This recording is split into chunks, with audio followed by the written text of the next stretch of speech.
This video is sponsored by Whale Street. Whale Street is the DeFi engine that powers NFT economics at a massive scale. It engineered B20, the largest ever NFT bundle containing 20 Beeple NFTs, fractionalizing it into the B20 token. The B20 buyout bundle option is now live. Anyone with 5% of the overall supply of B20 tokens can now bid to buy the entire bundle. Check it all out at b20.metaverse.fund. Thanks for the sponsorship. Hello and welcome to Blockchain Gaming World Daily with me, John Jordan. So the news we're looking at today is F1 Delta Time has announced some more NFT auction figures. So this is the official Formula One licensed game from Animoca Brands. Been around for a couple of years now in various forms. It's kind of, to my mind at least, kind of morphed in what I thought it was going to be to what it's turned out to be. It's turned out to be a very high-end game for very sort of rich people. Actually, what it's actually is not very rich people. It's kind of very rich crypto individuals who have kind of grouped together to create esports teams. So when we think about F1 Delta Time now, we shouldn't be thinking about kind of plucky individuals trying to kind of win out and win the kind of the leaderboards and get the prizes in the game. This is very much around organized or decentralized organizations or autonomous organizations, however you want to describe them, who are putting a lot of value into the game because they want to win the prizes. So the headlines are always around the kind of cars, I think. So what it was 2 years ago that the first 111 car was sold for what seemed like a ridiculous sum of money back then, $111,000. That record's been broken now. Maybe it's a surprise it hasn't been broken up to this point, but now with NFT interest through the roof. So there's the car here was called the 70th anniversary edition Apex car. So Apex car means it's the rarest sort of car in the game. Only a certain number can exist. Unlike the other cars, which were most of them were based around different tracks. There were some other ones. There was a kind of Chinese themed one that didn't really work out for them, and they've done a few other things. But basically, this is supposedly it's the 70th anniversary of Formula One, so they've come up with the 70th anniversary car. Obviously, it has kind of cool stats if you want to play the game, which is why these people are spending money to get it, because on certain tracks it will be really good. So that's been sold for roughly $265,000. Actually, it was sold in the Rev token, so it was sold for auction for around 1 million of the Rev tokens. Rev tokens, ERC20 token running on the Ethereum blockchain. So that's the underlying token for the F1 Delta Time game, also the MotoGP game, and also the Formula E electric Formula game that's coming out as well. So it's a currency that works across multiple games. I guess what's interesting, and maybe we don't spend more time thinking about really, is actually the big amount of money that was raised recently from Animoca Brands on F1 Delta Time was selling these event segment NFTs. So these effectively are track. They are bits of the track that you race on. So a few of them are sold already at quite high prices, but there's a whole range. There's some very high-end ones, and there's some kind of fairly less rare ones. They've sold 800 of the rare type for 8 million Rev, and that's about 1.8 million. So you also have to be a little bit careful because the price of Rev has gone up a lot in dollar terms, and because of the way it just kind of works in blockchain, some people just have tons of Rev. If you bought into kind of the Rev was launched through Uniswap, but if you bought like a ton of Rev back then, or if you were an investor, there were some private sales of Rev back in the day. So if you bought like 1 million Rev back in the day, you got it for a very cheap price. So the equivalent dollar price we shouldn't get too carried away with, I guess. But obviously that's kind of what the price is. But basically, I guess this kind of shows that there is still at the very high end there are these people pumping quite significant amounts of value into the F1 Delta Time game, even though it's running on Ethereum, even though there's super high gas prices, even though actually it's not a very exciting game to play, in my opinion at least.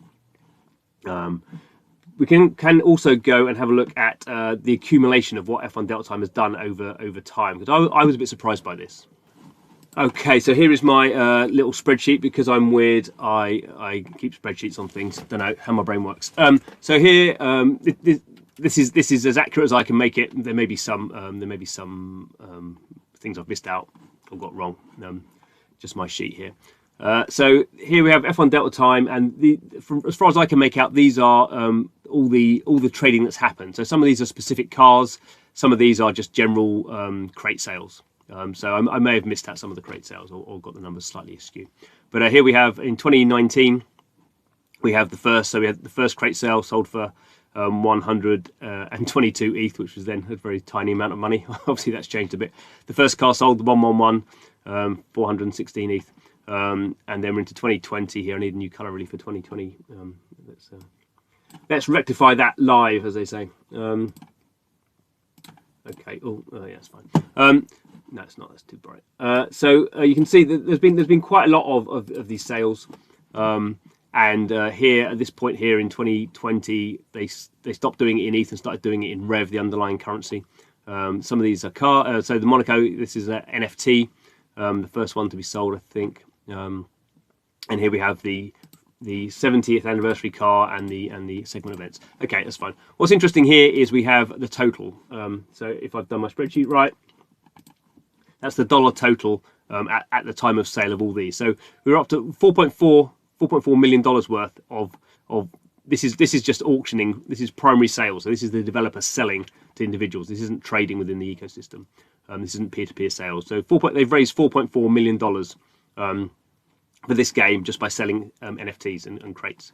I've also got here for the Sandbox. So the Sandbox is also owned by Animoca Brands. It's a kind of separate company, slightly different structure corporately. But again, we can see here, I've tried to keep track of what's going on with the Sandbox. And again, we have kind of a similar amount. I think it's just a coincidence. $4.5 million worth of land has been sold on the Sandbox. So we can kind of start to see these are projects that are, these are not high-profile games. These don't have thousands of people playing them at all. I mean, the Sandbox might when it launches. Sandbox isn't even live yet. This is just the land sales going on. But these games have already raised, quite significant sums of money. You obviously couldn't make a AAA console game on $4 million, but you could make a pretty good mobile game on $4 million. But these companies, this is being raised from the community. This is not being raised from VCs directly. At least some of these people might be sort of VC type individuals. They might be sort of investing for the long term, but they're not structurally, they're not VCs. And they've raised, now getting on for $9 million. In fact, if we go here, if we look at actually what they've raised, so this is splitting out NFT sales and all kind of token sales and also VCs. So the Pixel, which is the company, well, it's actually called the Sandbox company now. They've raised $15.5 million, and F1 Delta Time via Animoca Brands has raised almost $20 million. So we can see that one's not adding up, right? Is it? Okay, need to do that. Let's do. See, this is the problem of doing your own sheets. Does that make it? That's still right. Okay. So the total's still right. So we can see that even though these are quite small games and blockchain games is still pretty early, Animoca Brands for F1 Delta Time has raised maybe $20 million through various forms. And for the Sandbox, they've not raised any direct VC money, but they did this IEO selling, private sales, selling off tokens and stuff. So they're I'm probably missing out a bit here for the Rev, because they probably would have done a private sale, probably higher than that. But we can see here that's it's $35 million they've raised for these two blockchain games, which is pretty impressive. And that's really kind of all I've got to say. It is interesting that I think but we can still see the amounts that are raised external from the NFT sales are the biggest. So either doing token sales or through standard VCs. Those are the majority of the amounts in both cases. But the NFT sales they're not small amounts. They're still a fairly significant, even though they're less than half. They're getting on for about a third. Something like that, of the total being raised. So it's not inconsiderable sums of money. And I think Animoca Brands has obviously done a good job by kind of managing to appeal to the blockchain people and also feel like a trusted enough company that they can raise from VCs. They're based in Hong Kong, so they're kind of tapping into those that kind of Hong Kong investment scene. over there. So interesting. Keep an eye on it. Keep my spreadsheet as accurate as I can, up to date. You can see I've got a bit of Axie Infinity going on here as well. But anyway, thanks for watching the video. Please subscribe to the channel if you like this sort of stuff. But thanks for watching, and see you again soon.